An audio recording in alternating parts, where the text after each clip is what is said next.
अगर भगवान तुमसे इंतजार करवा रहे हैं तो तैयार रहना, वो उनसे कहीं ज्यादा देने वाले हैं जितना तुमने मांगा है। जिस तरह लोग मुर्दे इंसान को कंधा देना पुण्य समझते हैं, काश इस तरह जिंदा इंसान को सहारा देना पुण्य समझने लगे तो जिंदगी आसान हो जाएगी। मत सोच इतना जिंदगी के बारे में, जिसने जिंदगी दी है उसने भी तो कुछ सोचा होगा। बेवजह ही नहीं होती लोगों से मुलाकात, किसी से सबक मिलता है तो किसी से ज्ञान। श्री कृष्ण कहते हैं, किसी को दुख देकर मुझसे अपने सुख की इच्छा मत करना। अगर तुम किसी को एक पल का भी सुख देते हो तो अपने दुख की चिंता कभी मत करना। जब दर्द और करबी बोली दोनों सहन होने लगे तो समझ लेना जीना आ गया है। कौन क्या कर रहा है, कैसे कर रहा है, क्यों कर रहा है, इन सब से आप जितना दूर रहेंगे उतना ही खुश रहेंगे। हंसते रहो तो दुनिया साथ है, वरना आंसुओं को तो आंखों में भी जगह नहीं मिलती। जीवन में जो होता है वह किसी वजह से होता है, या तो वह आपको कुछ बनाकर जाता है या फिर कुछ सिखाकर। कटना, पिसना और अंतिम समय तक निचोड़े जाना गन्ने से बेहतर कौन जानता है कि मीठा होने का नुकसान कितना होता है। जब कोई दिल दुखाए तो सबसे बेहतर है कि हम चुप हो जाएं, क्योंकि जिन्हें हम जवाब नहीं देते उन्हें फिर वक्त जवाब देता है। अंधे बहरे गूंगे बनकर अपने लक्ष्य पर ध्यान देते रहो। यहाँ इतने खाली लोग हैं कि ना खुद कुछ करेंगे और ना करने वालों को कुछ करने देंगे, और उनका मनोबल भी तोड़ देंगे। लोग जरा सी बात पर आपको छोड़ देते हैं और भगवान जरा सी प्रार्थना से आपको थाम लेते हैं। कर्मों से डरिए, ईश्वर से नहीं। ईश्वर तो माफ कर देता है मगर कर्म नहीं। यह अटल सत्य है कि जैसे बछड़ा 100 गायों में अपनी माँ को ढूंढ लेता है, उसी प्रकार कर्म अपने कर्ता को आज नहीं तो कल ढूंढ ही लेता है। नीयत साफ और मकसद सही हो तो यकीनन किसी न किसी रूप में ईश्वर भी आपकी मदद करते हैं। जिंदगी में जितना शांत रहोगे अपने आप को उतना ही मजबूत पाओगे, क्योंकि लोहा ठंडा होने पर मजबूत होता है। गरीब रहोगे कोई ध्यान नहीं देता, मेहनत करोगे तो सब हंसेंगे, लेकिन जब कामयाब हो जाओगे तो सब जलेंगे। जिंदगी वो हिसाब है जिसे पीछे जाकर सही नहीं किया जा सकता। इसलिए आज में सुधार करें और पुरानी बातों को अनुभव की तरह इस्तेमाल करें। जिस जिंदगी में उत्साह, लक्ष्य और अनुशासन ना हो उसे जिंदगी जीना नहीं, जिंदगी काटना कहते हैं। कभी कभी आप बिना कुछ गलत किए भी बुरे बन जाते हैं, क्योंकि जैसा लोग चाहते थे आप वैसा नहीं करते। जिस मनुष्य के हृदय में सच्ची मानवता हो उसकी सोच हमेशा यही होगी कि मुझे मिला हुआ दुख किसी को ना मिले और मुझे मिला हुआ सुख सबको मिले। मैंने हंसकर भी देख लिया और रोकर भी देख लिया, किसी को पाकर किसी को खोकर भी देख लिया। ये जान लिया कि जिंदगी वही जी सकता है जिसने अकेले जीना सीख लिया। जिंदगी बहुत कुछ सिखाती है, थोड़ा रुलाती है, थोड़ा हंसाती है। खुद से ज़्यादा किसी पे भरोसा मत करना, क्योंकि अंधेरे में तो परछाई भी साथ छोड़ देती है। अगर कोई आपको सच्चा प्यार करता है तो वह आपको समय जरूर देगा, आपकी हर स्थिति में साथ देगा, हमेशा आपके लिए समर्पित रहेगा, क्योंकि सच्चा प्यार एक दूसरे की खुशियां चाहेगा, आंखों में पानी नहीं। लोहे को कोई नष्ट नहीं कर सकता, बस उसका जंग उसे नष्ट कर सकता है। इसी तरह आदमी को कोई और नहीं बल्कि उसकी सोच ही नष्ट कर सकती है। इसलिए सोच अच्छी रखो, फल अच्छा ही होगा। इतना कमजोर मत बनो कि कोई भी आपको तोड़ सके, बल्कि इतना मजबूत बनो कि आपको तोड़ने वाला खुद ही टूट जाए। दर्द आपको मजबूत बनाता है, डर आपको बहादुर बनाता है, अनुभव आपको सिखा देता है। जिस दिन हम समझ जाएंगे कि सामने वाला गलत नहीं, सिर्फ आपकी सोच हमसे अलग है, उस दिन जीवन में सब दुख दूर हो जाएंगे। क्यों रोते हो? मन का ना होने पर जो लिखा है वही होकर रहेगा।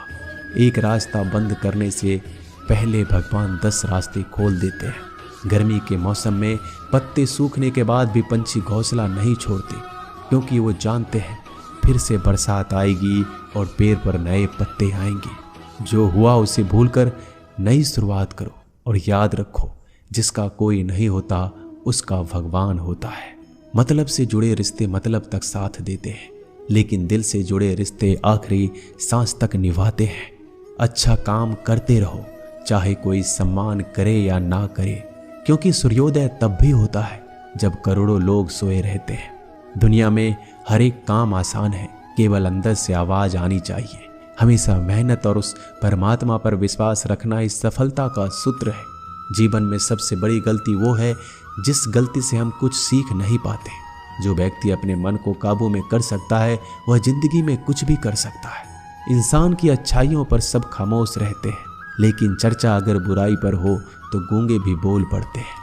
श्री कृष्ण कहते हैं, तुम्हारे बीते हुए कल को तो मैं ठीक नहीं कर सकता, क्योंकि तुम वर्तमान में अगर अच्छा कर्म करोगे तो मैं तुम्हारा आने वाला कल जरूर उजागर करूंगा। झूठी बातों पर लोग आपकी वाहवाही करेंगे, वही लोग आपको तबाह करेंगे। बुरे से बुरा क्या ही होगा, हम तो हमेशा ही सोच लेते हैं, मगर अच्छे से अच्छा क्या होगा हम ये कभी नहीं सोचते। जो ईश्वर रात को पेड़ पर बैठे पक्षियों को कभी गिरने नहीं देता, तो सोचो वह तुम्हें अकेला और बेसहारा कैसे छोड़ सकता है। आज के ज़माने में कोई अपना नहीं होता, सिर्फ लोग तब तक साथ देते हैं जब तक उनका स्वार्थ होता है। अगर कोई अकेला है तो इसका मतलब ये नहीं कि उसे कोई पसंद नहीं करता, बल्कि वह अकेला इसलिए है क्योंकि उसने दुनिया की औकात जान ली है। एक बार राजा और उसका मंत्री तलवार को साफ कर रहे होते हैं। तलवार को साफ करते समय अचानक राजा के पैर पर तलवार गिर जाती है और राजा के पैर की उंगलियां कट जाती है। उस राजा को उंगली कटने के कारण बहुत ही तकलीफ हो रही थी, बहुत ही दर्द हो रहा था। लेकिन उसका मंत्री कहता है, शांत रहिए महाराज, जो कुछ भी होता है अच्छे के लिए होता है। राजा को यह बात सुनकर गुस्सा आ जाता है। वह मंत्री से कहता है कि मेरी उंगली टूट गई और तुम कह रहे हो अच्छे के लिए हुआ। वह मंत्री राजा को समझाने की कोशिश करता है, पर वो नहीं मानता और बिना सुने गुस्से के कारण मंत्री को काल कोठरी में बंद करने का आदेश दे देता है। पर मंत्री को इस बात का कोई दुख नहीं था, क्योंकि उसका अभी भी यही कहना था कि जो होता है अच्छे के लिए होता है। वो अपनी खुशी से ही अपने आप को सैनिक के हवाले कर देता है। राजा इस बात को सुनकर चौंक जाता है, सोचता है कि मेरा मंत्री कितना मूर्ख था। उसे लग रहा था कि मैंने उसे अच्छाई के लिए कैद कर दिया। इस घटना के 3 महीने बीत जाते हैं। एक दिन राजा अपने सैनिकों को लेकर शिकार करने के लिए जंगल में जाता है। राजा को एक हिरन दिखता है। हिरन का पीछा करते करते राजा घने जंगलों में चला जाता है। वह हिरन को पकड़ नहीं पाता और जंगलों में खो जाता है।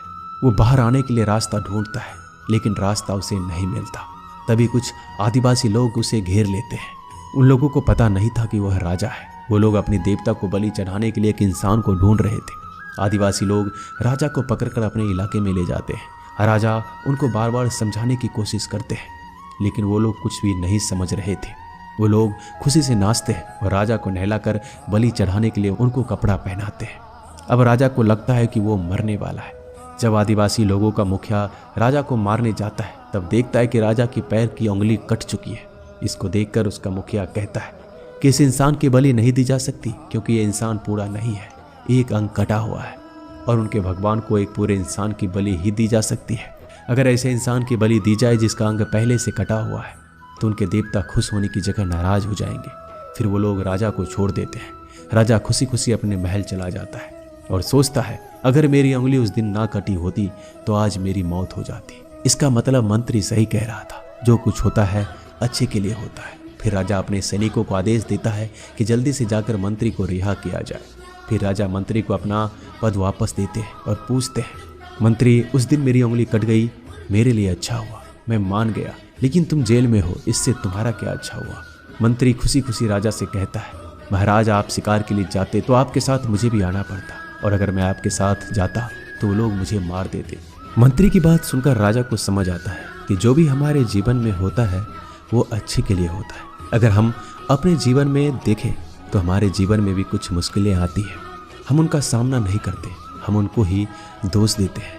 ये मुश्किलें हमें आगे बढ़ाने और मजबूत कराने के लिए ही आती हैं। हमें हर मुश्किलों को सकारात्मक तरीके से देखना चाहिए, क्योंकि हर चीज़ कुछ ना कुछ सिखाकर ही जाती है। हर व्यक्ति के जीवन में सुख और दुख का आना जाना बना रहता है। दोस्तों, आशा करते हैं कि ये वीडियो आपको पसंद आई होगी। मिलते हैं जल्दी नए ज्ञानवर्धक वीडियो के साथ। धन्यवाद।